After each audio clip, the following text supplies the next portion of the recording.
Hello dear student, HS education call में आपका स्वागत है।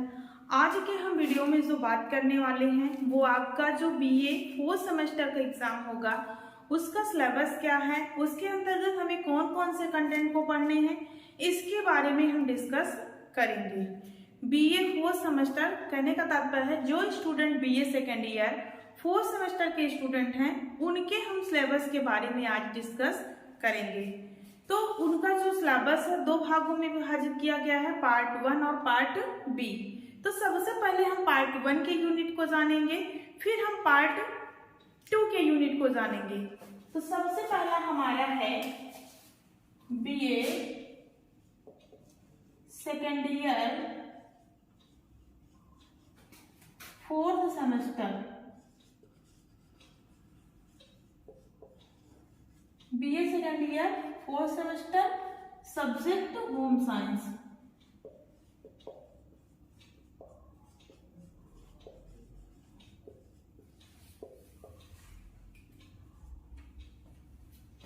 तो सबसे पहले हमारा जो फर्स्ट यूनिट है पार्ट 1 में, पार्ट फर्स्ट में जो हमारा फर्स्ट यूनिट है, फर्स्ट यूनिट के अंतर्गत हम क्या क्या पढ़ेंगे। तो सबसे पहला हमारा जो चैप्टर है वो आवासीय है, आवासीय। अब आवासीय के अंतर्गत आपको क्या क्या पढ़ना है। तो आवासीय के अंतर्गत जैसे आपको पढ़ना है मकान की आवश्यकता,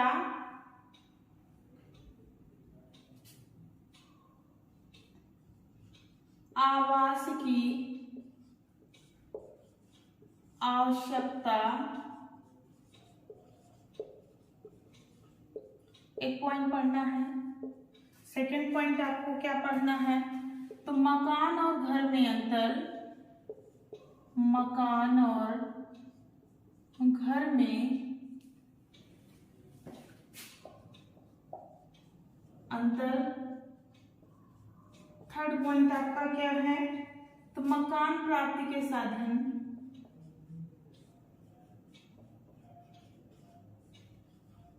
मकान प्राप्ति के साधन।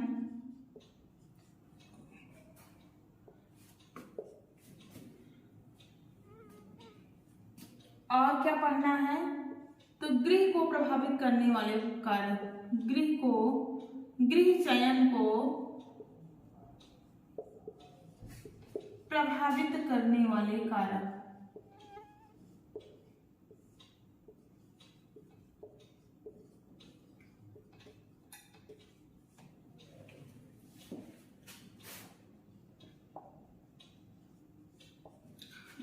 उसके बाद हमारा सेकंड टॉपिक आता है, ये फर्स्ट था आवासीय। आवासीय के अंतर्गत हम क्या क्या पढ़ेंगे, आवास की आवश्यकता, मकान और घर में क्या अंतर होता है, मकान प्राप्ति के साधन क्या होते हैं, और गृह चयन को प्रभावित करने वाले कारक कौन कौन से होते हैं, इनके बारे में अध्ययन करेंगे। सेकंड हमारा टॉपिक है गृह योजना, गृह योजना। गृह योजना के अंतर्गत आप लोग क्या क्या पढ़ोगे, तो गृह योजना के सिद्धांत, गृह योजना के सिद्धांत,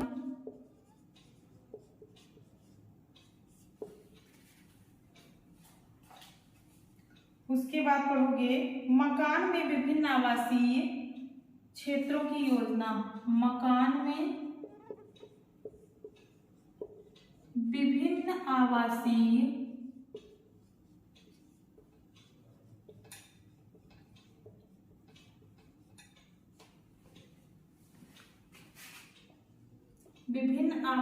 क्षेत्रों की योजना।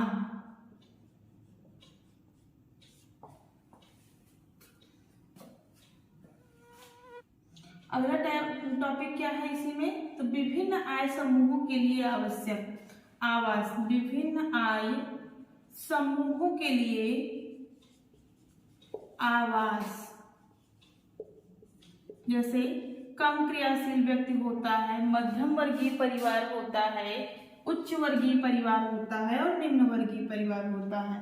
तो विभिन्न आय समूहों के लिए आवास। हमारे समाज में 3 कैटेगरी के लोग होते हैं, एक उच्च वर्गीय परिवार के लोग होते हैं, एक मध्यम वर्गीय परिवार के लोग होते हैं और एक निम्न वर्गीय परिवार के लोग होते हैं। तो सेकंड हमारा क्या है पॉइंट इसमें, गृह योजना। गृह योजना के अंतर्गत हम क्या क्या पढ़ेंगे, तो गृह योजना के सिद्धांत, मकान में विभिन्न आवासीय क्षेत्रों की योजना और विभिन्न आय समूहों के लिए आवास। उसके बाद हमारा है थर्ड पॉइंट, थर्ड है हमारा इंटीरियर डेकोरेशन, मतलब आंतरिक रचना।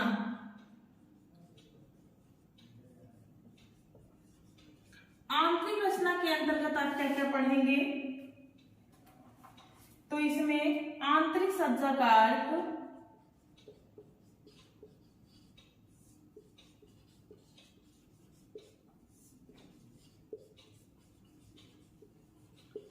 आंतरिक सज्जा का अर्थ, उसके बाद आंतरिक सज्जा के उद्देश्य,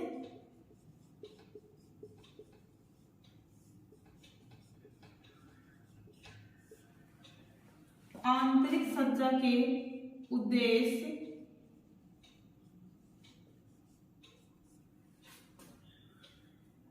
उसके बाद कला के सिद्धांत,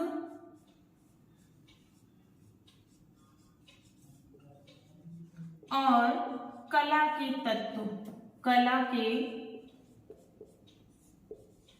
तत्व। तो तीसरा पॉइंट हमारा क्या क्या है, तीसरा हमारा है इंटीरियर डेकोरेशन। इंटीरियर डेकोरेशन के अंतर्गत हम सबसे पहले इसके अर्थ को जानेंगे, फिर इसके हम उद्देश्यों को जानेंगे, उसके बाद हमारे कला के सिद्धांत क्या होते हैं, उसके बाद हम क्या जानेंगे, कला के सिद्धांत और कला के तत्व को जानेंगे। ये हमारा थर्ड पॉइंट है। अब हम आगे इसके फोर्थ पॉइंट को जानेंगे।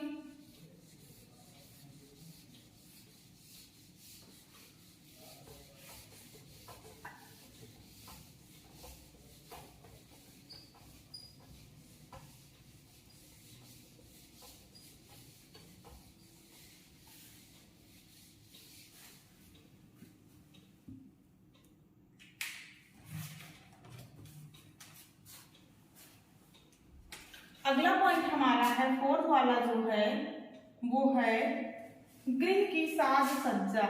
गृह की साज सज्जा, गृह की साज सज्जा में हम क्या क्या पढ़ेंगे, तो सबसे पहले फर्नीचर को जानेंगे कि फर्नीचर्स क्या होते हैं। फर्नीचर अंग्रेजी भाषा का शब्द है हमारे। उसके बाद फर्नीचर का महत्व जानेंगे, फर्नीचर का क्या इंपॉर्टेंट रोल है हमारे जीवन में। फर्नीचर के महत्व के बाद हम फर्नीचर का चयन जानेंगे, फर्नीचर का चयन, फर्नीचर के चयन के बाद जानेंगे पर्दे क्या होते हैं, पर्दे का उपयोग क्यों करते हैं। उसके बाद विभिन्न प्रकार के पर्दे लगाना, विभिन्न प्रकार के पर्दे लगाना।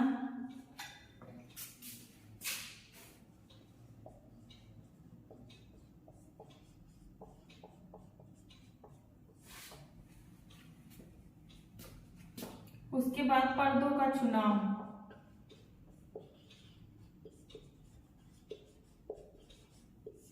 विभिन्न प्रकार के पर्दे लगाना, पर्दों का चुनाव। तो फोर्थ हमारा जो पॉइंट है उसके अंतर्गत हम क्या क्या जानेंगे, फर्नीचर को जानेंगे, फर्नीचर के महत्व को जानेंगे, फर्नीचर के चयन को जानेंगे, पर्दे जानेंगे, विभिन्न प्रकार के पर्दे कैसे लगाते हैं और उनका चुनाव कैसे हम करते हैं, इन सारे बिंदुओं के बारे में हम चर्चा करेंगे। उसके बाद हमारा है ईंट को हम भी इसी में जानेंगे। ईंट क्या होता है, टाइल्स क्या होती है, उसके बाद कालीन, फर्श के बिछावन, इन छोटे छोटे बिंदुओं पर भी चर्चा करेंगे, फर्श के बिछावन आदि। उसके बाद अगला हम जानेंगे प्रकाश क्या होता है, लाइटिंग को पढ़ेंगे। प्रकाश के बाद हम पढ़ेंगे कि कमरों में प्रकाश बढ़ाने के उपाय। कमरों में प्रकाश बढ़ाने के उपाय।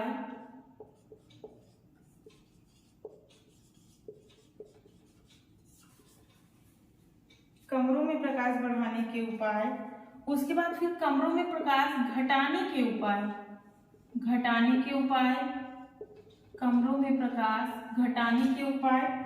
उसके बाद फिर जानेंगे कृत्रिम प्रकाश क्या क्या होता है। कृत्रिम प्रकाश तो लाइट विभिन्न प्रकार की होती है, जो वो कृत्रिम प्रकाश जैसे ताप दीप्ति, प्रतिदीप्ति होता है, एंगुलर लाइट होता है, इन सब के बिंदुओं के बारे में चर्चा करेंगे। उसके बाद विभिन्न कमरों में प्रकाश व्यवस्था। विभिन्न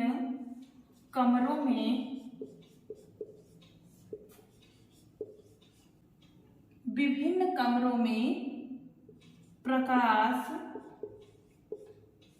व्यवस्था।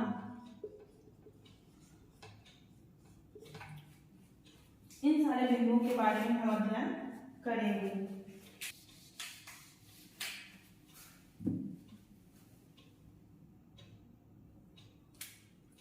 इसके बाद अगला हम जानेंगे पुष्प सज्जा।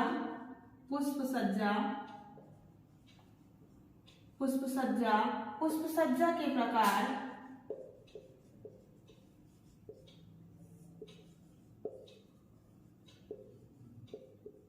पुष्प सज्जा के प्रकार।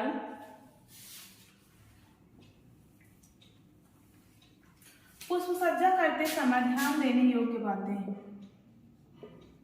पुष्प सज्जा करते समय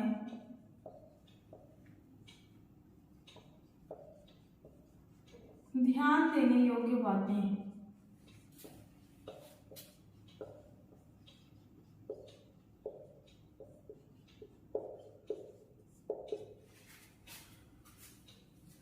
और क्या पढ़ेंगे इसमें, दर्पण के बारे में पढ़ेंगे कि मिरर्स क्या होता है। दर्पण के बाद इसमें दीवार की कला पढ़ेंगे। दीवार पर कौन कौन से कला बनाए जाते हैं, दीवार की कला। मूर्तियां पढ़ेंगे इसी में, मूर्तियां।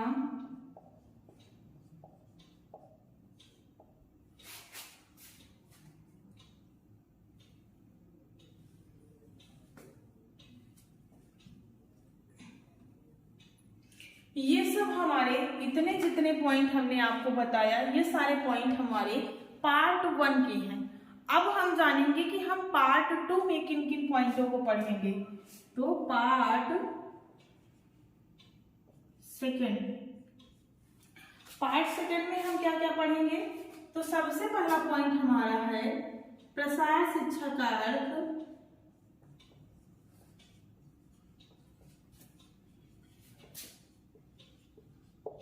परिभाषा,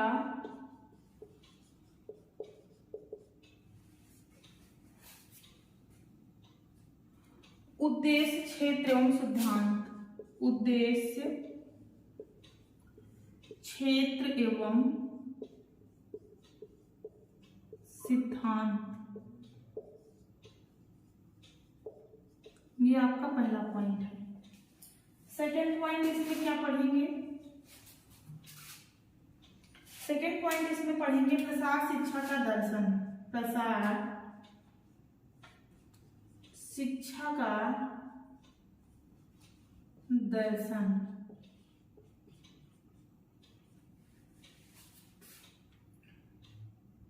थर्ड पॉइंट क्या पढ़ेंगे, भारत में पूर्व प्रसार के प्रयास। थर्ड है भारत में पूर्व प्रसार के प्रयास। लास्ट पॉइंट इसमें क्या है, एक पॉइंट और पढ़ेंगे, औपचारिक एवं अनौपचारिक शिक्षा। औपचारिक एवं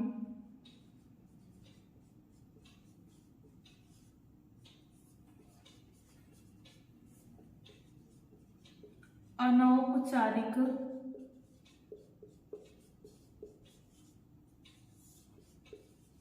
शिक्षा। औपचारिक और अनौपचारिक शिक्षा के बाद और इसमें हम क्या पढ़ेंगे, तो एक प्रसार कार्यकर्ता की भूमिका, एक प्रसार कार्यकर्ता की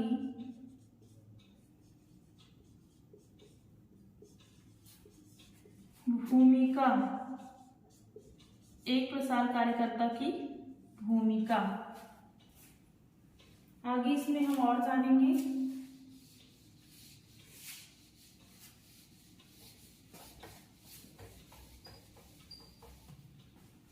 एक प्रसार कार्यकर्ता की भूमिका के बाद प्रसार शिक्षण प्रक्रिया के चरण, प्रसार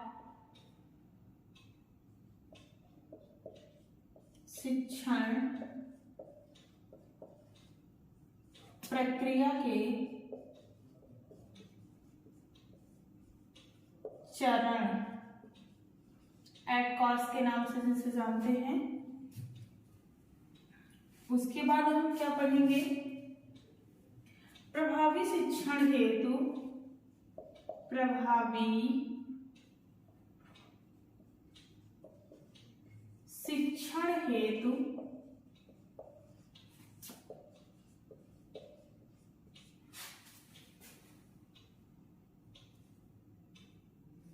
मानदंड, मानदंड, प्रभावी शिक्षण हेतु मानदंड। ये 6वां पॉइंट हो गया, 7वां पॉइंट हो गया हमारा। उसके बाद है संचार का अर्थ, महत्व एवं विशेषताएं। संचार का अर्थ, महत्व एवं विशेषताएं।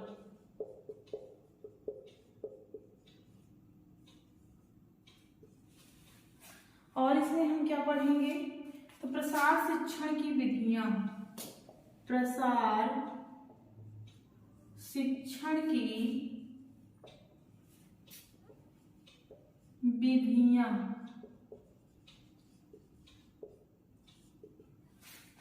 प्रसार शिक्षण की विधियां। उसके बाद दृश्य श्रव्य सामग्री, 10वां पॉइंट है हमारा, दृश्य श्रव्य सामग्री।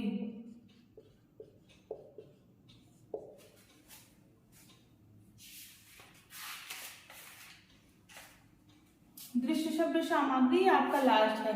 तो इतने जितने सारे पॉइंट हम आपको बताए हैं, यह सब हमारा जो है BA second year 4th semester का यह सिलेबस है, जिसका आज हमने क्या किया, डिस्कशन आपके साथ किया।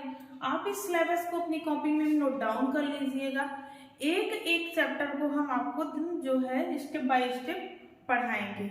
तो इस वीडियो में बस इतना ही। आप हमारे चैनल को सब्सक्राइब कर लीजिए, अपने दोस्तों के साथ इसे जरूर शेयर करिए और कमेंट करना बिल्कुल ना भूलिए। कमेंट करिए आप किस टॉपिक पर वीडियो चाहते हैं, यह भी हमें कमेंट जरूर करें।